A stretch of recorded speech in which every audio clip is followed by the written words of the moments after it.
Hello and welcome to the Florida Pulse. I'm Rob Landers with the USA Today Florida Network, and today I'll be introducing you to some of my colleagues who are prepared to bring you everything you need to know for the 2025 hurricane season, including an outlook for the season, what you'll need for the storm, and what you need to know regarding your insurance.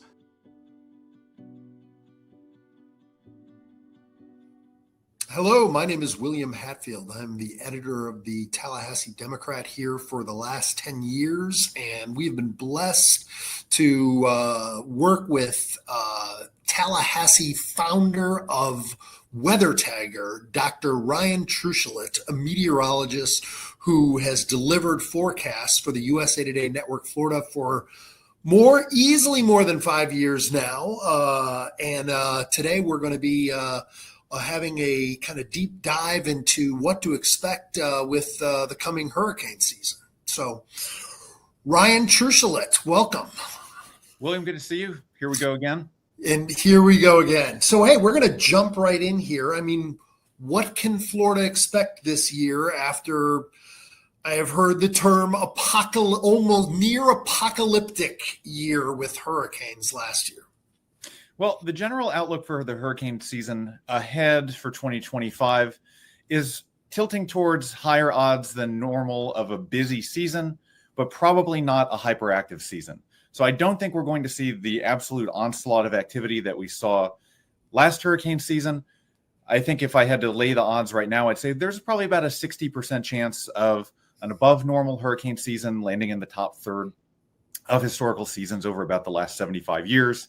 Maybe about 25% chance of a middle, near normal season, middle third, and then about a 15% chance of a lower third hurricane season. So most likely coming in a little bit above those long-term norms, but not way above the long-term normals.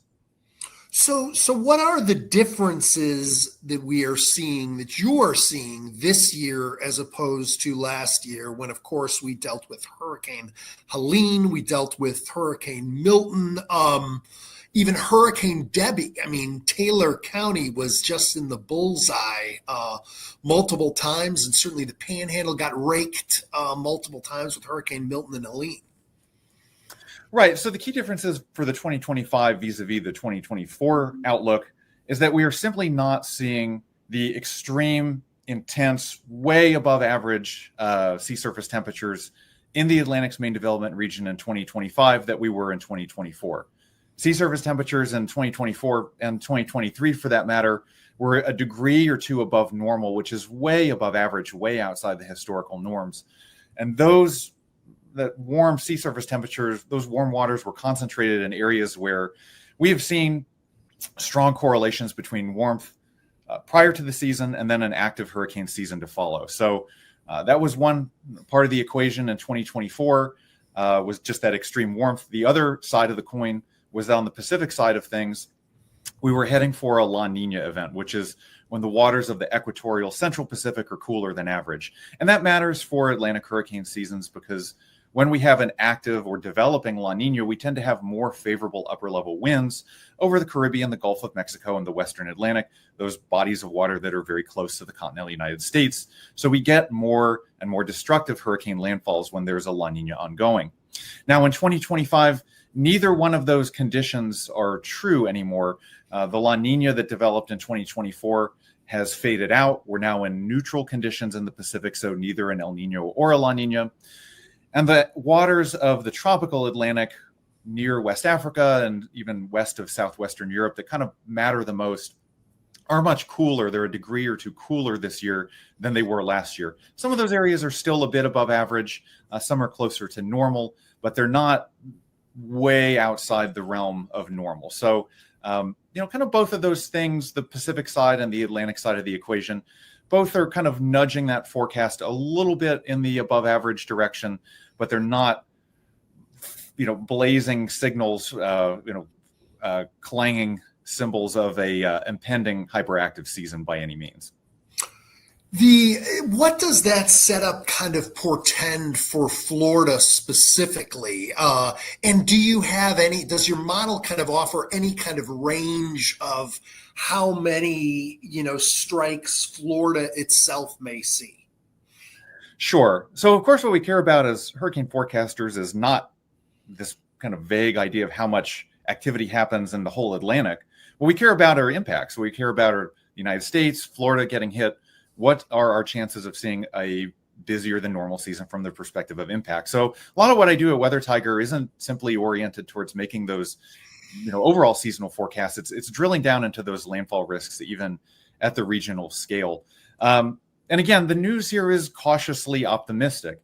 If you Weather Tiger's model compared to the long-term averages, 125-year averages of how many hurricanes we can expect to hit, it is, again, a bit above normal, but not way outside the realm of an average season. So what I would expect for the upcoming season for the continental United States as a whole is we have about a 50% chance of being hit by either 2 or 3 landfalling hurricanes in the upcoming year. And that's against a normal of 1 to 2. So not way outside the realm of the norm. Last year, the forecast was for a 50% chance of 3 or more landfalling hurricanes in the continental United States. So again, something that was a much more alarming forecast from an impacts perspective ahead of time. From Florida, Florida's really taken it on the chin over the last few years. I do have a model that drills down into Florida's specific landfall odds, and I think, unfortunately, Florida probably has about a 2/3 chance of it seeing at least one hurricane landfall in the upcoming hurricane season. So obviously multiple hurricane hits can be truly traumatic. Last year we saw that play out, certainly in Taylor County, which basically took 3 direct hurricane hits in a year. And even along the peninsula, where residents experienced back-to-back washouts with Helene and Milton. What's your message to Floridians that are feeling like they've kind of become Hurricane Alley and have that like perpetual target on their back? Well, twofold message here. Number one, if you live in the state of Florida, no part of this state is safe from hurricane landfalls. Going back through 175 years of hurricane history, Florida is by far the number one target in the continental United States for landfalling hurricanes. So we have always had hurricanes here. We always will have hurricanes making landfall in the state of Florida. And wherever you live in the state, you need to prepare your hurricane kit ahead of the season, know where you would go, especially if you live in a flooding or surge evacuation zone, what you would do in the event of an evacuation order. Now, the 2024 hurricane season, that said, was not normal. This was only the 5th hurricane season on record over the last 175 years, where 2 major hurricanes made landfall in the state of Florida in the same hurricane season. Most recently, we saw that in 2004 and 2005. And then in 2024, there was only 12 days separating those 2 major hurricanes that made landfall in our state. So that is an outlier. That is not something that you would expect to happen as a forecaster, even in a year where there's high risk. You have to really draw the short straw, roll snake eyes to get 2 hurricane landfalls like that back to back. So, what I would emphasize for the state is that we certainly did see some bad luck last year, 2 tough hits, certainly highly impactful storms. But that is not normal. We wouldn't expect that every year going forward by any means. And if you look a little bit further back in hurricane history, certainly we've seen an incredible spate of Gulf Coast landfall activity, 10 major hurricanes making landfall along the U.S. Gulf Coast since 2017. That's the most that have ever made landfall even in a 10-year period. If you go back a bit further than that, there weren't any major hurricane landfalls in the continental United States between Wilma in 2005 and Harvey in 2017. And even the state of Florida went 11 years between Wilma and Hermine without a hurricane landfall at all. So, the Atlantic runs hot and cold. We've been in a very active and impactful pattern over the last few years. But, again, there is an element of bad luck to it, but we always need to be prepared for the worst here. So we've obviously, there have been so many headlines about, cuts in the federal government, layoffs, NOAA and the National Weather Service have not been immune to that. I mean, what will those kinds of cuts play? Will they play a role in this season? And what could that look like? What kind of impacts might we see?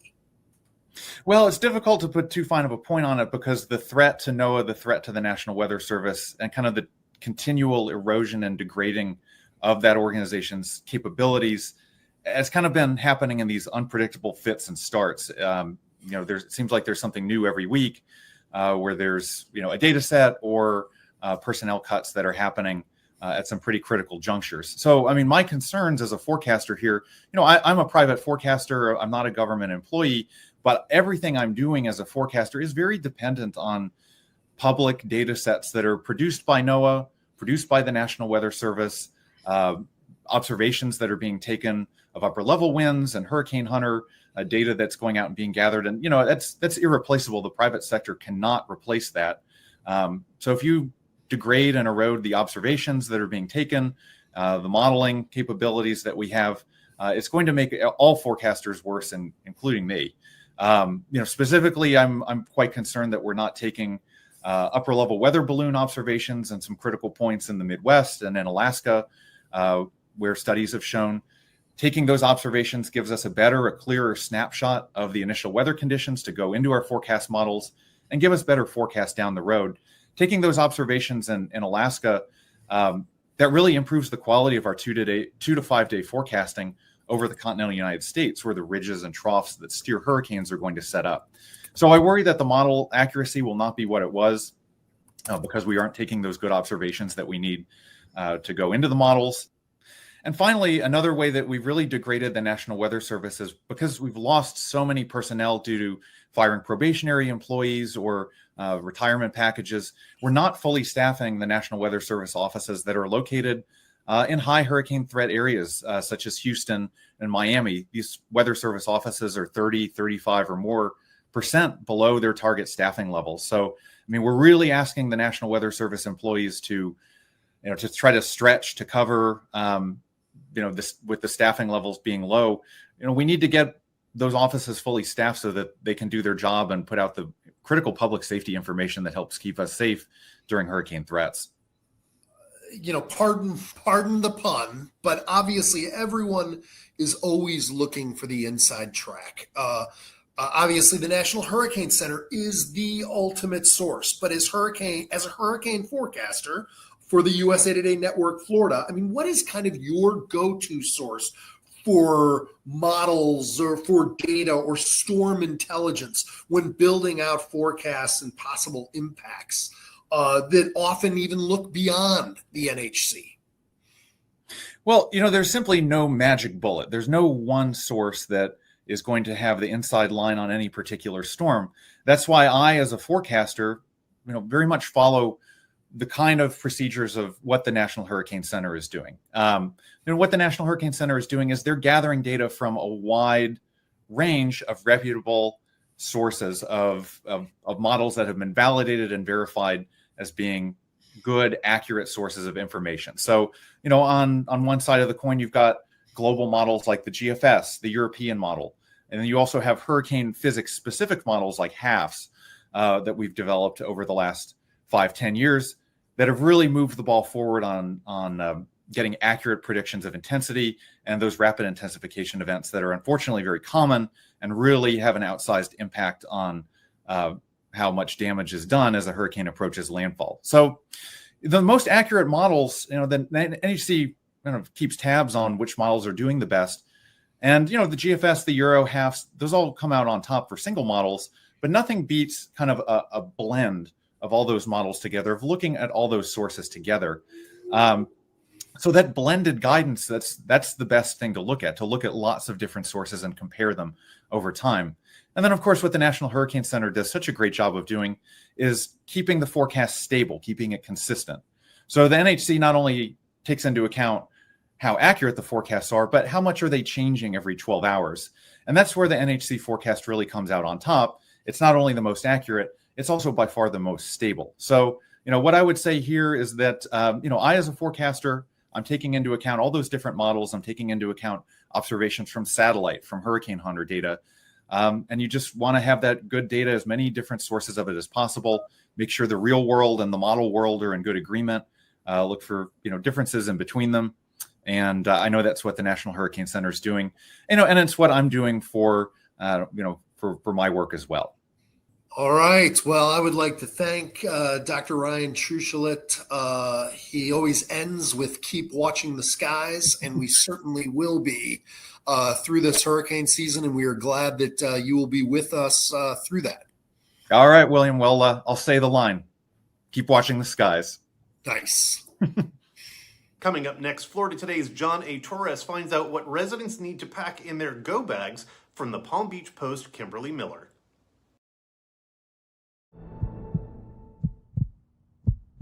Welcome back. Here's what you need to know to be prepared in the event of a storm. Welcome back. I'm John Torres, engagement editor with Florida Today, here with Kimberly Miller of the Palm Beach Post, who has covered hurricanes and weather events for more than 20 years here in Florida. Welcome, Kimberly. Thank you. Thanks for having me. Of course. Now, with new people arriving in Florida every day, it's a good time to go over what to expect should a hurricane be heading our way. Now, Kimberly, I'm often amazed at how many people are unprepared, especially when we start hearing about storms these days or hurricanes when there's still tropical waves off of the coast of Africa. But when should people really start prepping for an oncoming storm? Right now, yesterday, 3 days ago. Start prepping as soon as you can, and you'll have some of these supplies year round. Don't wait till June 1st, but this year you might want to wait. Every year you might want to wait until we have the hurricane sales tax holiday, and we usually have two, one during the early part of the season and one in August. Those dates have not been decided yet because the legislature is still in session, but there will be some announcement when they finally figure that out. So start preparing, but if you want to buy your bigger items, wait till the sales tax holiday. And for food, one tip is to wait for a BOGO day, and then you can have your sales tax holiday and BOGO at the same time. So you can use one of your items and save one of the BOGO items after the fact. But first thing you want to do when you find out, especially if you're new to Florida, is find your evacuation zone and find out if you're in an evacuation zone. And in Florida, evacuations are done based on storm surge. A lot of people think it's wind, but it's not. It's surge. And so if you look at the map behind me, now this is just floridadisaster.org. It's a state website, and it has a map of the entire state with all of the evacuation zones. And if you look here in South Florida, see how deep the evacuation zones go in to the state? That's because you have a very shallow lead up. So when a big storm comes, the water can just rush ashore. Now on the East Coast, we have a shallow or a deeper shelf over here, and it's right at the coast.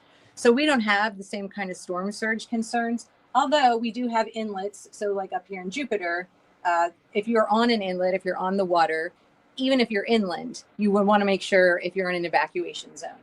But again, it's more strictly along the coast where it's deeper inland on the West Coast and in the Panhandle too.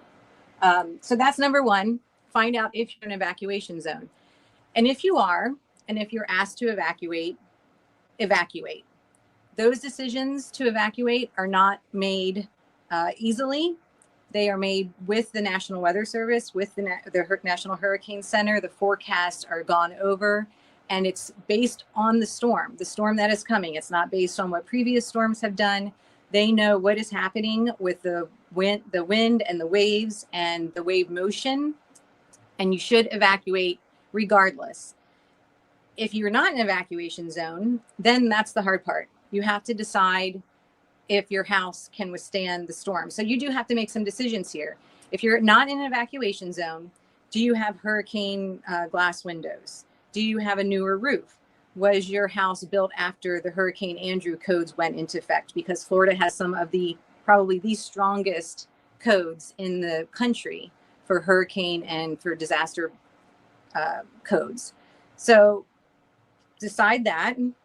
And then if you still want to evacuate, you evacuate tens of miles, not hundreds of miles. And of course, back in the day, everyone wanted to go to Orlando or Georgia.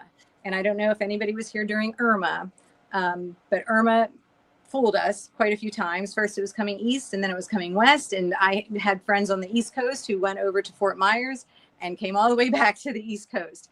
And I had friends in Jupiter who drove to Georgia, and it took them 24 hours to get there because too many people evacuated, like 3 million too many people evacuated, and the roads were a mess. So if you don't have to evacuate, don't. If you do have to evacuate to a friend's house or a family member's house inland, or in a shelter if you know in your county. But the thing is, you don't have to leave your county for the most part. And when you do go to a shelter, you need to bring your own supplies. The shelter is not a 5-star hotel. You're going to get a little space on the floor and water, but you're going to want to have like a go kit to take with you when you go to the shelter. So anything that's going to make your life a little bit easier while you're in the shelter. And another thing about evacuating is if you go too far, it's going to be hard to come back. And it might be a day or two before you can even get back into your area. So that's a decision that first the emergency managers will make. And if you are in an evacuation zone and they tell you to evacuate, you do so. If you're not in an evacuation zone, then you have to make that decision for yourself. And you also have to think about how many days you can live without electricity. How much medication do you have? Do you need electricity? Do you have a generator? If you do, like as far as your, if you have medical needs that require electricity, those are decisions you have to make. One thing that people don't think about. Oh, go ahead. No, I was just going to say it's Florida. 1 hour without electricity, and I'm looking for that 5-star hotel to get out of my house because there's no AC. But I just wanted to just follow up. You said we should start prepping now, right? Should we have go bags ready? And what kind of stuff do you have in your go bag? Okay, I brought my go container, which is keeps getting bigger, but I can carry it. Well, that's one thing you want to know is, can you carry your go bag? You do not want to be schlepping a ton of bags, especially if the wind is howling and you're racing to a shelter. You want to have one bag and be able to move. So one thing obviously these are things that most people will think about at this point, right? Like a solar charger. You could just get all this stuff is on Amazon. This is now last year I had to go through because I keep this stuff in my garage, which is bad. And every year I check everything to make sure it's working before hurricane season. All of my batteries went to crud last year. And so I ended up having to replace a lot of stuff, and it's not cheap. So that's why you can like buy piecemeal if you take your time to prepare ahead of time. So this is like, this does everything. It's a light. It's a NOAA weather radio. It has a crank. So if you run out of batteries, you can charge your phone with it. I mean, and this was just something I bought on Amazon. So take that. Now here's something too for hurricane prep that I learned from Brian Norcross last year. And if you haven't read Brian Norcross's book, My Hurricane Andrew Story, you should read it. It's great. But he says a lot of people don't want to lug all those crates of water, right? They're heavy. They're heavy to carry from Costco or the store. And then you've got them stored. And then where do you store them? And then you don't drink them right away and they can leak. These are, I used these last year. They're a lifesaver. They're water storage bags that obviously just deflate, and you can store them in your cabinet, and you can put 5-10 gallons of water in there. And then when you don't need it, you just store them. I also have an inverter that I have for my car, which is something you have a cigarette lighter. Most cars now, newer cars have plugs. But in case you have multiple people who need to use it, this plugs into a cigarette lighter, and it has a plug and chargers for your phone and whatnot. Oh, you're going to a shelter. I have a lot of stuff. You're going to a shelter. Here's my inflatable pillow. So this is excellent. It doesn't take up a lot of space. I was just, first aid kit. I have learned my lesson in shelters. There's not a lot of privacy. So I do pack this sarong in case you have to change, just like you change at the beach. You wrap it around you and you can change with some amount of modesty. I have a thermal blanket, duct tape. Biggest thing is lights. I'm always wanting to have plenty of options for lighting if I have my go bag. So those are just a few of my my things I have in my prep bag. You'll think of others. Okay, obviously, you want your medication. You want put your important documents, maybe your passport or insurance, in a Ziploc bag to keep it dry. I have to say, I totally feel woefully unprepared now after seeing what's in your bag. I usually get a few granola bars and like a case of water, but no, but that's really awesome. What was that orange thing called that charges the phone and does all that stuff? This is just a multitasking machine. I mean, it's a NOAA weather radio, but it also has several lights on it. Flashlight on here. This just says crank radio. I mean, I think I just got it on Amazon. I looked for NOAA weather radio, and it has a compass. I mean, it does everything. That's all you need. No, I'm just kidding. Awesome. Now, I would like to ask you, as a homeowner, I have a shade sail over my pool, and whenever there's a storm coming, it's a real pain in the neck. But I take it down. Also, my hammock out back. But what objects are safe outside, like potted plants? Should we bring them in? Hammocks, lawn chairs? Should we throw them in the pool? We've heard yes, we've heard no. What do you do?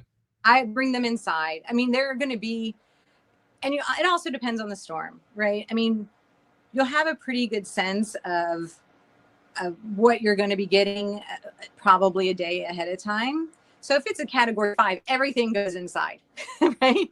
If it's not, then bring in anything that's going to blow around. Like I have some huge potted plants that I have just kind of wrapped in sheets so that they didn't get blown all over the place, but the pots are so heavy, there was no way I could even move them. But everything else, all the lawn furniture, hammocks, torches, your hanging baskets of flowers, everything needs to go into your garage or inside through the storm, because those things become projectiles, right? And maybe it's not going to break your window, but it could break a neighbor's window. Any decorations outside, everything needs to come in. I'm assuming that at this time of year, it's also really good to start prepping for your animals in your house, your pets, your cats, your dogs, your birds. And that means what, like having proper carrying, cases, leashes, right. Checks, like make sure the animals have all their shots and all that. And what else is there? Know where, if you think you're going to have to go to a shelter, know where your county animal shelter is. Sometimes you have to make reservations for that. And they say you can bring any domestic pets, and they call them pocket pets. So like gerbils, hamsters, that kind of thing, but no crazy, no farm animals. You can't bring your cow or your pet donkey. So no emus at the shelter. Yeah. Right. But also during the sales tax holiday, a lot of the tax breaks will be on pet things too, like pet carriers, harnesses, leashes. So you can check for that on the sales tax holiday. But you want to have food and water for your pet and know where you're going to go. The last thing you want to do is have to leave them at home, or I don't know. So see, last year, the one guy had the dog chained to the fence. That was awful. You don't want to ever see that. So make plans for your pets. Great. And obviously you want some gas in your car and you want cash, right? Just in case there's a big power outage and the ATMs aren't working. Any sort of, range as to how much cash you should have on you? I don't have a good sense for how much money you should really be taking out. That's probably on an individual basis. You know where you're going to be going, and what you might be needing as far as cash goes. But you make a good point with the cars, because now so many people have electric vehicles that one thing that they are recommending during hurricane season is to keep your electric vehicle at least 50% charged during the entire season. Because once evacuations start, or even a storm starts to threaten, there aren't chargers on every corner like a gas station. So you might be pulling up to a charger that has 100 people waiting to charge also. So have enough charge to get to where you think you need to go. And again, that's tens of miles, not hundreds of miles. And also think about where you're going to park your car when a storm threatens. Because if you're in an area where you're going to experience some storm surge, you don't want your electric vehicle submerged in that salt water. Because one thing we learned last year at the hurricane forum we did with Kevin Guthrie, who's the emergency manager for the state, was that cars were like catching on fire, electric car vehicles, once they got submerged in the salt water. So what he was saying is, if you're leaving your electric vehicle, if you think it's going to get saltwater intrusion, drain the battery as low as you can go, as low as you can get it before the storm comes in. But otherwise, if you're going to be using your vehicle, always keep it at least 50% charged. And fill your gas. Miller, I really appreciate your time. This has just been great. And again, I feel totally unprepared. I'm going to go to Walmart and I'm going to, or whatever local store, my hardware store, and I am going to stock up. Now, don't go anywhere, okay? Coming up next, we're going to be talking about how to navigate your insurance. So stay tuned.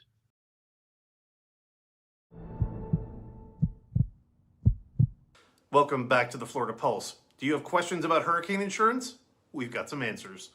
All right, everybody, we're here with Anne Geggis, who is our insurance guru and covers all things insurance for us. And Anne, thanks for joining us. First question, we're going into this hurricane season, and in the past few years, a lot of concern about the health of the insurance market. So just in general terms, going into the 2025 hurricane season, what is the state of the insurance industry in Florida? Meaning, at the end of the day, if you're one of the unlucky ones, are you going to be able to get your claim check to rebuild your home or property? That's a good question, and it really depends on who you ask. I would say that the state leaders would say the state of the insurance industry is better than it has been in many years because we have more insurance companies. We have the market and cost of insuring your home is stabilizing, at least, if not decreasing a teeny little bit. But a lot of people would say that your chances of getting made whole, should you be one of those unlucky ones who is struck by a storm, it's gotten more complicated because you're not going to be able to go after your insurer if they balk at making you whole. Because in 2022, the state legislature made it so that your attorney fees were no longer automatically added to your settlement. Instead, you have to pay for your own attorney, and the fees that you accumulate in the process of going after your insurer are going to be dependent on you. So should your insurance company balk, they would say it's gotten more difficult to be made whole because they know that the incentive for an attorney to take your case has decreased. All right. So when we talk about insurance in Florida, you can't have this conversation without Citizens Insurance Corporation. They are, the state-backed industry, but they also the biggest insurer in Florida, if I am still correct about that. So That's how correct. well are they positioned in terms of reserves and so forth to meet the claims that could be coming at them should Florida be that unfortunate to be hit by a storm this season? Well, they've never had as much capacity to keep you to make their payments because they just actually got their biggest buy of reinsurance that they've ever made. And for all those who don't speak insurances, reinsurance is what the insurance companies buy should they be hit with catastrophic levels of claims. So they're better positioned than ever to, have the reserves to pay you should you need it. All right. Now, we've heard a lot, particularly last year, and we read a lot in your stories, actually, about flood insurance. Tell us quickly, why is flood insurance important, and what should people consider in deciding whether to opt in on that coverage or not? Well, the best quote I've ever gotten on flood insurance is a person who is an expert in insurance telling me, if you pull out your driver's license and it says Florida, you better get yourself some insurance because wherever it rains in Florida, there's a potential to flood. And only 22% of Florida has flood insurance. And mostly it's driven when the mortgage company says, hey, you got to get in flood insurance because you live in a high risk zone. In in the past couple big storms we've seen, a lot of places that were touched and flooded were not in high risk zones, and they were surprised. And it's a big factor in why the last set of storms, Helene and Milton, a lot of claims were denied because it was determined to be flood, not hurt. Even though the flood happened during a hurricane, it doesn't count as a hurricane damage to your insurance because it's flooding and you have to get flood insurance to cover that. So a lot of your insurance agent will tell you, consider flood insurance. And a lot of people who didn't consider it after Helene and Milton were wishing they had. Right. So I guess the advice there is, first of all, take out your driver's license. If it says Florida, call your insurance agent. All right. So, okay. So before in past hurricane seasons, one of the axioms, one of the things that we're always told about is doing things like gathering your insurance documents and putting them in some kind of, waterproof container to make sure that you'll have them readable right after a storm. We were also told things like, photograph your home or business, your whatever property you have. I'm assuming that is still good advice today. Excellent advice. And the other part that you might not have thought of is if you're taking mitigation steps before a storm, like putting up shutters and, making sure that you've got the sandbags ready, take a photo of that too, that you've got your storm shutters up, you've taken the precautions, and you've bought enough Cheese Whiz to get you through. The Cheese Whiz, that's a key thing I've learned also from reading your stories. Okay, so speaking of which, you've written a lot about insurance companies really scrutinizing properties well before a storm season and throughout the process of insuring and renewing people for coverage. And you've even written about, them doing so outright snooping sort of with drones. What is all that about? Well, insurance companies have found that using data, there are certain ways to determine what kind of conditions lead to claims. Like it's made trampolines a definite no-no, and they have all kinds of software to estimate how old your roof should be.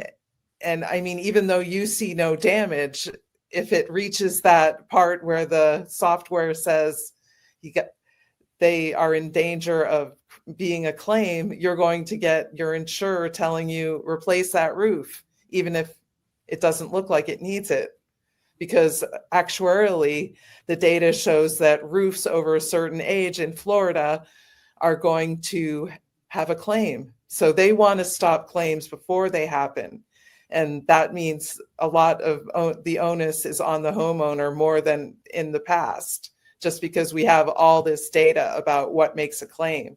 Right now, there's a big interest in making, certain materials more verboten or more desirable when they're underwriting a home. And there's some push to make it so that we all are moving away from asphalt tiles on our roofs. And that's been controversial, but apparently they have the data that shows asphalt roofs in Florida don't go very well together. All right. So that raises a good question again. So when you mentioned the roofs and asphalt tiles, for those who are looking at redoing their roofs, and there are lots of people out there, judging again by the number of people that have applied for the My Safe Florida Homes program. But so when we're doing that roof, are shingles out or in favor of the barrel tiles? You tell us what's the conventional wisdom right now on that. Well, the best, the ones that stand up the best are the metal tiles. Next in desirability are the concrete tiles, and in the last category and least desirable is asphalt shingles. And unfortunately, the latter two are much more expensive than the asphalt shingles. So there's going to be some affordability issues. All right. Thank you very much, Anne. Well, that's it for this edition of the Florida Pulse. Be sure to stay safe and informed throughout the hurricane season by keeping up with weather updates on your local USA Today Florida Network news site. Thanks for watching.